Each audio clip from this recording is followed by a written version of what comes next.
I'm sitting here with Andrew Megill, chorus master of the chorus of the Orchestre Symphonique de Montréal. Welcome, Andrew. Thank you. First question, of course, can you tell us something about the history of this wonderful chorus, because it's truly a gem in our city? Thank you.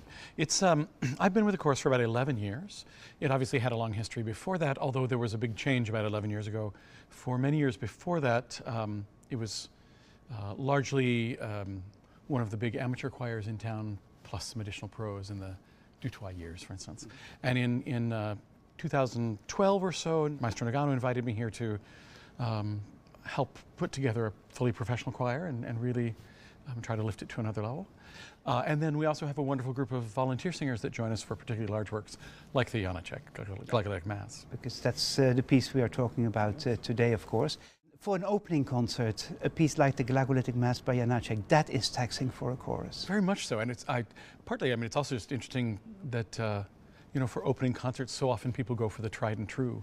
But I was so excited to do a piece that was incredibly beautiful, incredibly exciting, but not so well known. It's a very special piece because, first of all, there's an issue with the language. Indeed, it's unique in the language that it is in. It's Janáček wanted to write a piece that was an expression of his own nationalism and his own love of his own country.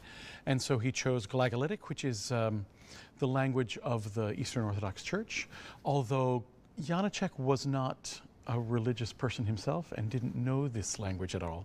So there are some places where, for instance, he leaves out a syllable, or and some other places where it's clear he was working not from the original Cyrillic alphabet, but from a Czech transliteration.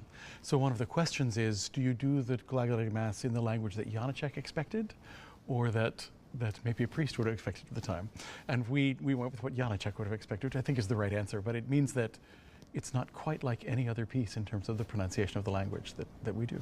We know that Janáček, like Szymanowski in Polish, very much composed their vocal works on the speech melody of the Czech, respectively the Polish language.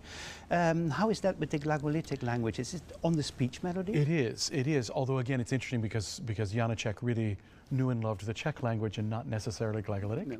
And this is, I think, again, one of the difficulties for the chorus is that we don't have long spun melodies, maybe as we're used to in the Brahms Requiem or Verdi Requiem, but the sounds of the words inform the musical gestures so much. Also, the musical language is very much antiphonally.